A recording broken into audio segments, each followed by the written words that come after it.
learning has 5 dimensions that we can talk about. The first one being that meaningful learning is active. This is not seat work. Students would be observing, using tools, manipulating objects and their environment, interacting with each other and with the environment around them. So things like having kids go outside and work in a garden, or doing hands-on kinds of physics experiments. We built a pumpkin catapult would be a good example of an active learning kind of activity at the high school level. Meaningful learning is also constructive. It gives students a chance to reflect on their schema, to take experiences that are new to them and information that is new to them and integrate it into their own learning, and giving students a chance to think about how they think. Meta thinking and metacognition is a huge piece of constructive learning. So having students reflect on pieces of writing that they've done, perhaps, or an activity, what went well, what didn't go well, how would they change that in the future, or take a risk in the future, would all be constructive learning as well. Meaningful learning is intentional. It is goal-directed and planned. So thinking about the process of a project, thinking about the interim steps, how do you get from point A to the end? It doesn't just happen. You have to kind of break that down and troubleshoot along the way, and plan for the unexpected, and plan and replan when things don't go as expected. Meaningful learning is also authentic, taking theoretical aspects and actually applying them to the real world, doing things like simulations or case study kinds of activities, embedding theoretical aspects into applied situations, hands-on kinds of situations. And finally, meaningful learning is cooperative. This is our big focus, obviously, for this project. How do we use our technology tools to work in groups to achieve particular aims? So using our tools to build knowledge and build communities, capitalize on the strengths of all of the members of the group as we do meaningful tasks. So those are the 5 dimensions of meaningful learning.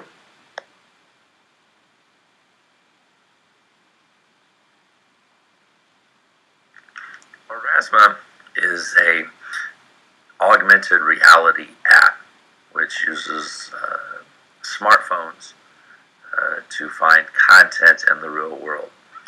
In order to create an aura, as they call them, you have to have 2 parts. You have to have a trigger image, and you have to have an overlay.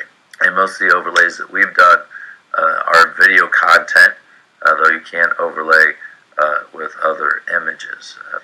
In order to create a new overlay or a new trigger image, you merely have to upload them from your computer. To create an aura, you come to My Auras, create new aura.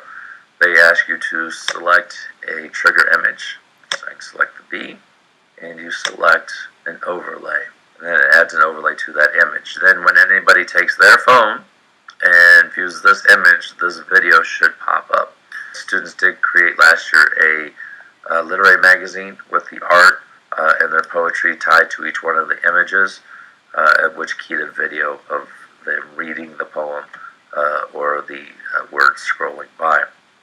I've also seen other teachers use it to create student art galleries, and I've thought about using it to augment a textbook. The collaborative part of this comes in with the students actually sharing a channel, create this space online. And then, interestingly enough, they're also creating the space outside, especially if it's a literary magazine or a student art gallery. They're creating a real-world space and a digital space, and layering those together to create a new experience for an authentic audience.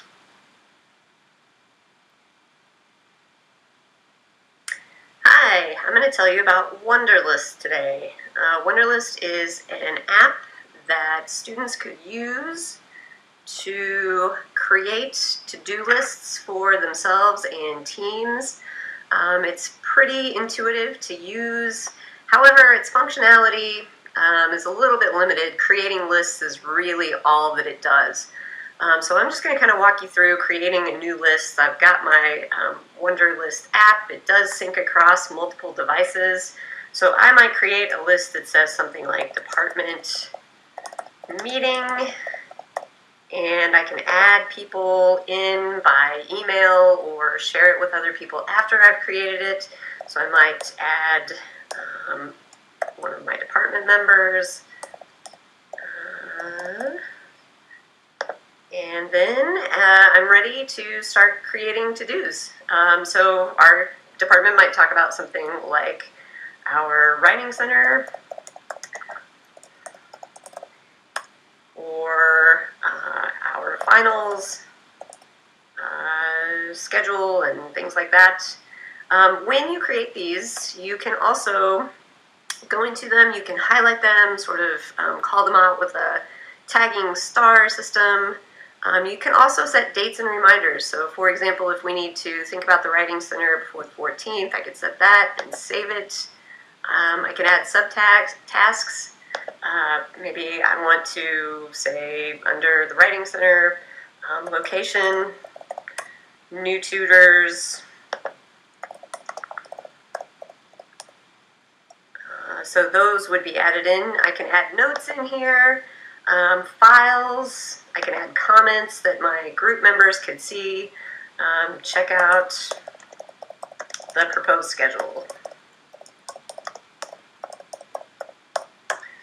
So that pops up, and then other people can go in and see them as well. So if I go back here and decide that I want to say, all right, I've completed that, check off the Writing Center, satisfying a little ding, and then I can also see what I have actually completed as well. So it is a very simple app, but I think I could see teachers who do a lot of group work either on computers, or I know that our publication staffs have used software similar to this so that they can track, who has edited something, who's proofread it, who's doing the layout, all of those kinds of things. So those might be some possible ways to use Wunderlist. Sway is a Microsoft presentation platform. Comes both in an app or online. Right now I'm kind of in the online version. I've created a previous Sway, and I'm just going to kind of walk you through some of the features. So this is the dashboard that you get when you are creating a Sway. They call it your storyline. You get cards that can have different types of media on them, images, videos, audio. You can stack up these cards, sort them out, and they will present in different ways throughout. So I'm going to go in here. Shakespeare actually only wrote 38 plays. When you go to the cards and things, you can take a look at what it looks like, get a little preview. You can either scroll or swipe. So I'm just going to scroll back up to the top of mine. This would be my title card. Information here. You can even embed media, so I've got a clip from Taming of the Shrew there. You're able to design cards, remix cards, change the layout and design. You can add other people to it, share it, include other people to be authors. It has a really nice set of tutorials. So this is just kind of another tool that students could use to add to their arsenal. PowerPoint is probably a little bit tired at this point. Prezi's nice, of course, but I'm not sure how collaborative it can be.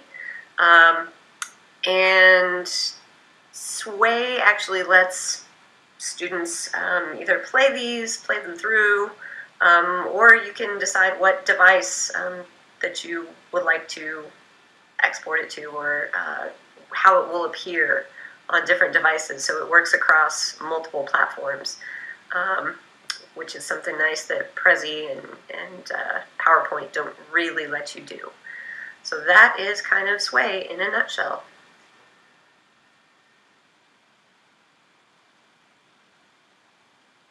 One of the apps that we looked at for collaborative learning was Live Binders.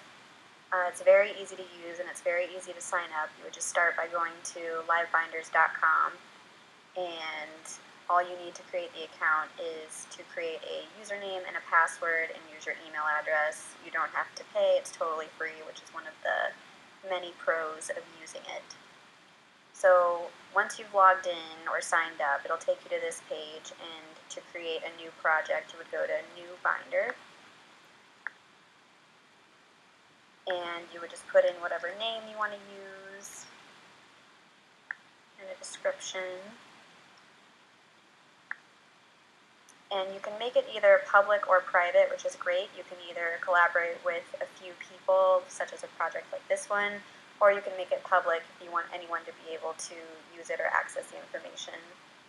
And you can create an access key in order to share your binder with others and allow them to collaborate on it. So create new binder. And then to add content, you would hit content. And another great thing about Live Binders is that it gives you lots of tutorials as you go on how to use it. It's very user-friendly.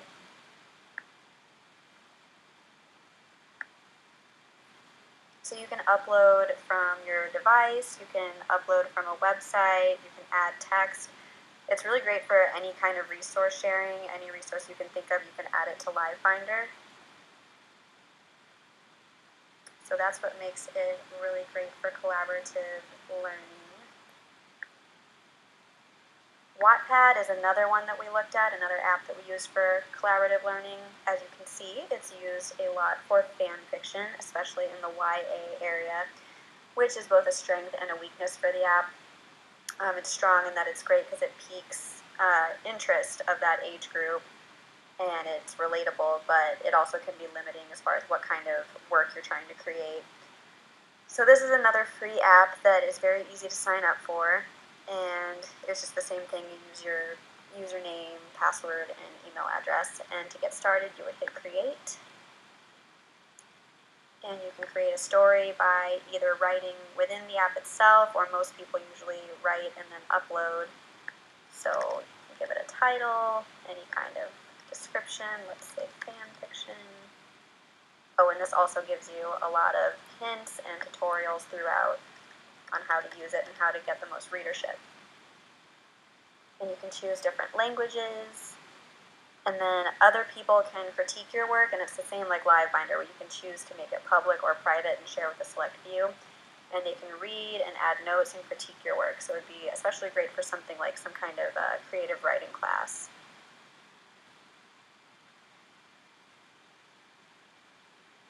The last two apps we will be reviewing are Google Docs and Minecraft Education Edition.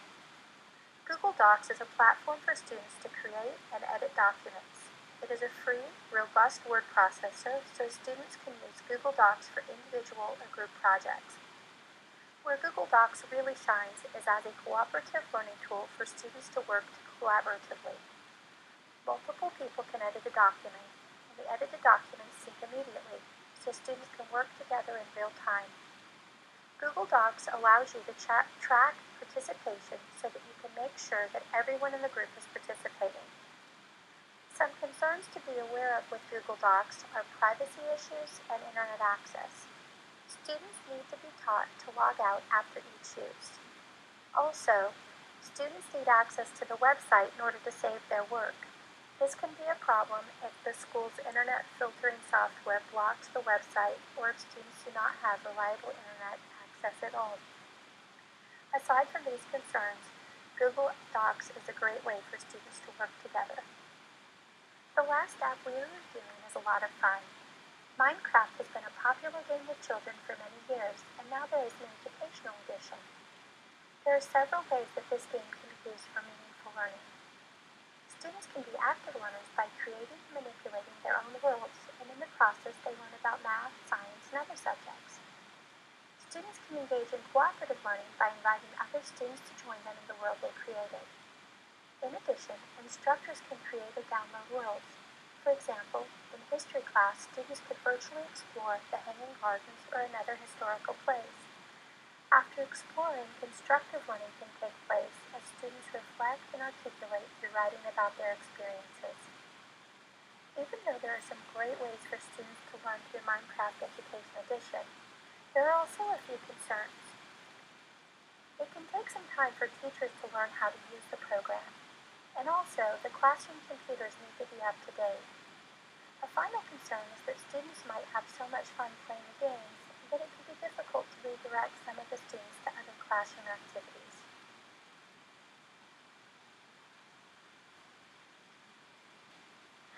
Now Comment is a collaborative reading space in which students can easily interact with the text and work collaboratively to create meaning.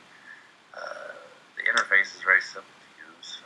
Any student that wanted to comment on a sentence can really double click and it pulls up this dialog box in which they can write a summary of their comment and the full comment. Once they've posted the comment, they show up here on the right hand side. So we can click on a student's comment. It will highlight the sentence they're talking about. Students can reply to those comments and start an entire dialogue in order to construct a meaning from the essays. It seems to work a lot better than the classroom reading, which usually relies on me telling them what to think. I have jumped in occasionally to show them how to make a comment or to push them a little bit farther, but the conversation has really been created by the students. The group voted, and we decided that Now Comment was the most powerful of the collaboration apps that we saw. I think part of the reason is because it focuses on reading, whereas most of the others do focus on writing.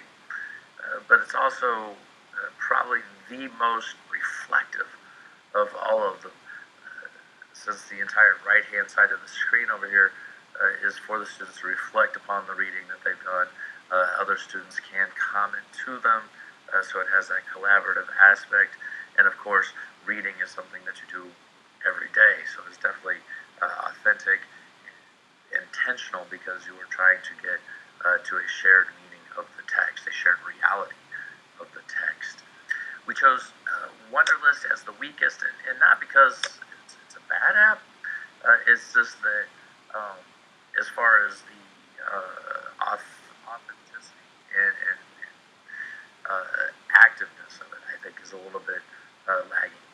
It's a great communication tool to keep people on task, and as I started looking at it, it would have been a great background app for the work that we were doing. I would also like to give a special shout out to Google Sites and all their other apps. We used Google Forms to do the voting on our favorite app. Obviously, Google Sites to create our website, and we also used it for our background discussion, so our communication, our actual site. The video will be posted on YouTube, which is yet another Google app. But I think we chose Now Comment because it's new. A lot of people didn't know it, and it presents a lot of unique opportunities